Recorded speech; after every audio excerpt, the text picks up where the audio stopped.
Good morning guys, सलाम and नमस्ते। आज का जो लिंक है वो बहुत ही ज़रूरी और महत्वपूर्ण है इन टर्म्स ऑफ ब्रेन।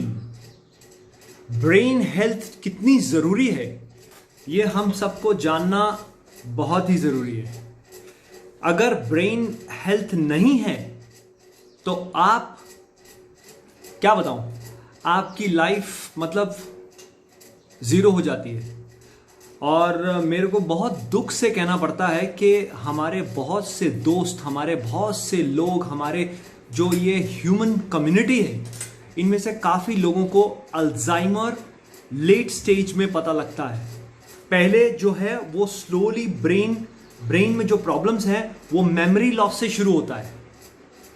तो आज जो लेक्चर है, आज जो ड्रिल है, आज का जो टॉक है वो ब्रेन हेल्थ के लिए है। और आप इसके पॉइंट्स जो हैं वो नोट कर लीजिए, बिकॉज ये बहुत सारे डॉक्टर्स, बहुत सारे लोगों को, ट्रेनर्स को नहीं पता और वो फिजिकल हेल्थ पे ज़्यादा ध्यान देते हैं, मेंटल हेल्थ पे कम ध्यान देते हैं। मेंटल और फिजिकल का कोऑर्डिनेशन जब लूज होता है तो आदमी मुश्किल में आ जाता है। तो सबसे पहले ब्रेन हेल्थ किस चीज की जरूरी है, ब्रेन के कौन से पार्ट की जरूरी है, वो ये पार्ट है जिसको बोलते हैं हिप्पोकैम्पस। Hippocampus, right. अभी ये हिप्पोकैम्पस जो है, इसका क्या एडवांटेजेस हैं, इसका क्या काम है? वो सबसे बड़ा काम ये है हिप्पोकैम्पस का कि ये आपको reasoning, judging, differentiation between good and bad, will power, okay. जब आप किसी चीज को छोड़ते हैं, फॉर एग्जाम्पल एल्कोहलिज्म, ड्रग्स, रोज के 5-10 कप कॉफी या चाय जब आप छोड़ने की कोशिश करते हैं तो सबसे पहला काम जो विल पावर है वो आपको इस एरिया से ब्रेन के मिलती है। और अगर आप नहीं छोड़ पाते, अगर आपकी विल वीक है, तो मतलब आपका ये एरिया आपका वीक है ब्रेन का। अभी बड़ी इंटरेस्टिंग बात यह है कि ब्रेन का जो न्यूरॉन फंक्शनिंग है इस एरिया में, अगर वो स्लो डाउन हो जाता है तो उससे मेमोरी लॉस भी चालू हो जाता है। और जब मेमोरी लॉस चालू होता है तो पता नहीं लगता, it's a very slow process. और वो कब कन्वर्ट हो जाता है? After 10 years, may be 15 years. Alzheimer में वो आदमी एकदम शॉक हो जाता है कि आप रूम में गए, चाबी आपने लेनी थी और आप सोच रहे हैं कि मैं किस लिए आया रूम में। अगर आपको ऐसा कोई सिम्टम है, या आपने कभी कोई ऑर्डर देना हो किसी चीज को, किसी सेल्समैन को या किसी शॉप को ऑर्डर देना हो, और आप बात करने, किसी ने आपको टोक दिया बीच में और आप वापस ऑर्डर पे गए और आपने, यार ये कौन सा ऑर्डर था? अगर आपको ये फीलिंग आ रही है तो मतलब आपको अपने इस एरिया का, ब्रेन के हिप्पोकैम्पस का ध्यान रखना जरूरी है। अभी हम आएंगे कौन कौन सी चीजें इफेक्ट करती हैं बैडली इस एरिया को। आप अपने पॉइंट्स नोट करना शुरू कर दीजिए। सबसे पहला पॉइंट है शुगर, इंसुलिन।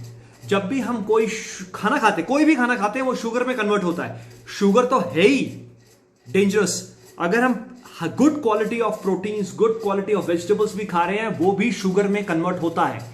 तो इसका मतलब यह है कि कितनी बार हम लोगों को खाना खाना चाहिए, उतनी बार इंसुलिन रिलीज होगा, और जितनी बार इंसुलिन रिलीज होगा उतनी बार वो इफेक्ट करेगा ब्रेन को। सो ये जानना बहुत जरूरी है कि हमको कितनी बार स्नैकिंग या कहीं से भी कोई चीज लेके उठा के खाना कितना जरूरी है। ये डायबिटीज के अलावा ब्रेन का डायबिटीज, इसको बोलते हैं diabetes number 3, Alzheimer, okay, brain function loss. Diabetes 1 क्या है आपको पता है, इंसुलिन। डायबिटीज 2 क्या है, वो टैबलेट पे है। डायबिटीज 3 ब्रेन का है। तो सबसे ज्यादा और भयंकर इफेक्ट जो है वो डायबिटीज दिमाग पे काम करती है, ओके, इंसुलिन। तो इसके अलावा और क्या काम कर सकता है? स्ट्रेस। बहुत ही डेंजरस चीज है जो आजकल हम सभी लोग फेस कर रहे हैं। स्ट्रेस बहुत ही नेगेटिव इफेक्ट करता है ब्रेन के इस पार्ट को। और क्या क्या इफेक्ट कर सकती है? स्लीप, ये बहुत इंपॉर्टेंट पॉइंट है।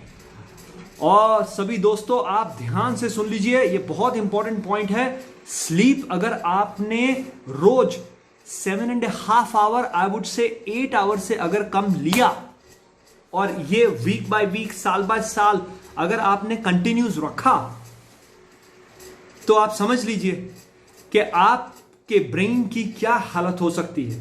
Not only brain, your heart will also get affected, क्योंकि इन सब चीजों को रिकवरी के लिए काफी टाइम लगता है रात को। और इसके अलावा सर्काडियन रिदम, अगर आप मेरा वो वीडियो देखेंगे, लिंक देखेंगे जिसमें मैंने सर्काडियन रिदम के बारे में बात की है यूट्यूब पे, तो आपको पता लग जाएगा कि सर्काडियन रिदम जो है वो कैसे heart health, your brain health, your internal organ की जो हेल्थ है उस पर कैसे इफेक्ट करता है। क्योंकि हमारा सर्काडियन रिदम मून और सनराइज के साथ सेट है।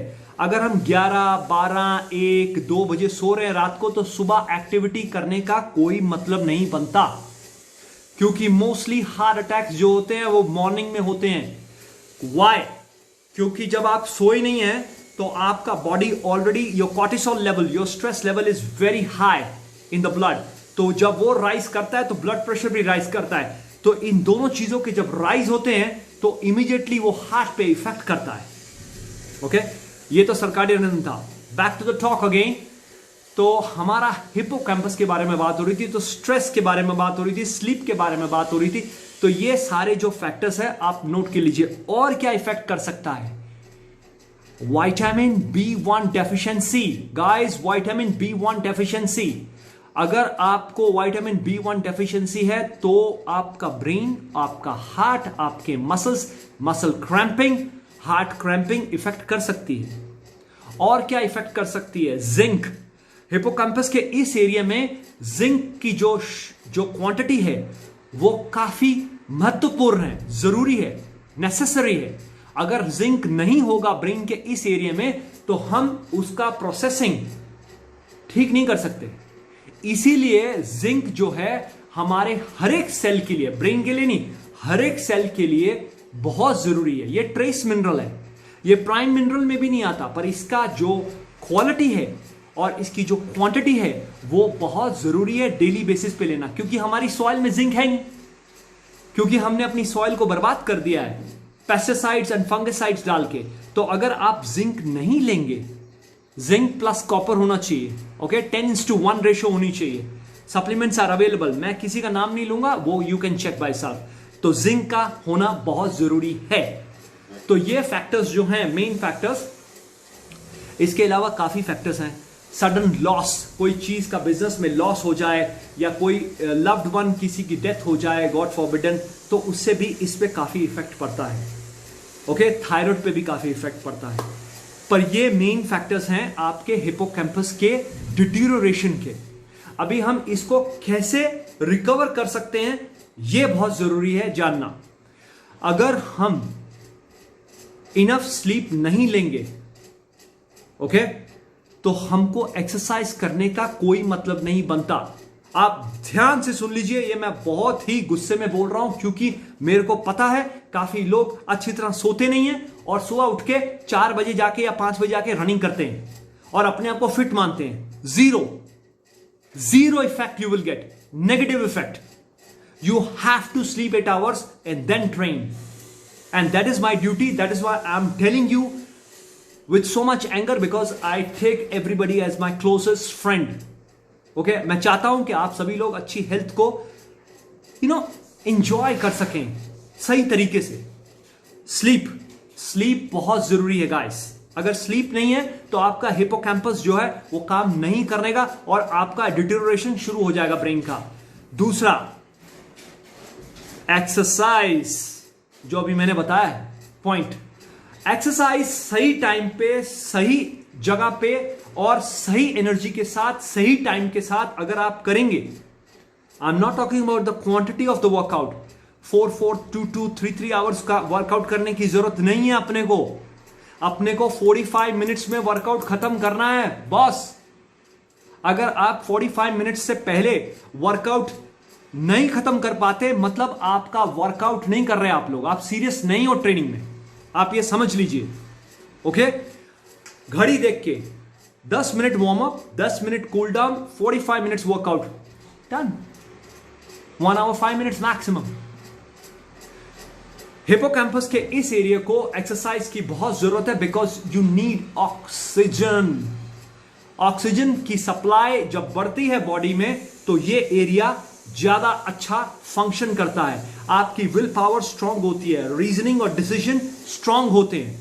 ये टॉक काफी लंबा होने वाला है तो आपको पेशेंस रखना पड़ेगा। ओके, इसके अलावा और क्या हो सकता है, मैंने अभी काउंट किया है। B1 vitamin, nutritional yeast market में मिलता है, आप ऑर्डर कर सकते हैं, उसको यूज कर सकते हैं। और क्या इफेक्ट करता है, जिंक, अभी मैंने काउंट किया है। Supplement zinc is very very very important. और क्या काम कर सकता है, जल्दी सोना, स्लीप। अगर आप 1 बजे सो रहे रात को और सुबह 10 बजे उठ रहे, उससे नहीं होने वाला काम। आप सही टाइम पे आपको सोना पड़ेगा, because nobody can beat nature, nobody can beat the cycle of universe. Okay, तो ये जो फैक्टर्स हैं हिपोकैम्पस के, ये आप सबको ध्यान में रखते हुए अपने ब्रेन की हेल्थ के बारे में बहुत ध्यान देना है। इसके अलावा और क्या हो सकता है, electronic equipments before sleep 30 to 40 minutes, switch it off. Mobile phones should not be close to your head when you sleep in the night. Even if you are putting in airplane mode, does not matter. और क्या हो सकता है, hippocampus की health के लिए meditation, relaxation, breathing exercises बहुत जरूरी हैं।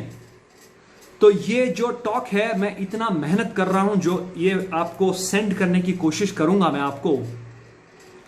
अगर आप लोग इसको ध्यान से देखें तो इसको फॉरवर्ड करें, ताकि 4 और लोगों का ध्यान जा सके अपनी ब्रेन हेल्थ के बारे में। और अगर जो मैंने सिम्टम्स बताए हैं आपको, अगर आप इन सिम्टम्स के शिकार हैं, अगर आपको ऐसा लगता है, तो आपको अपने ब्रेन हेल्थ के बारे में जल्दी ध्यान देना चाहिए। अगर कोई क्वेश्चन है तो मेरे को व्हाट्सअप करें, कॉल करें, I am always there. Okay guys, सलाम, नमस्ते। जाने से पहले smile, smile is the best medicine. Take care, bye.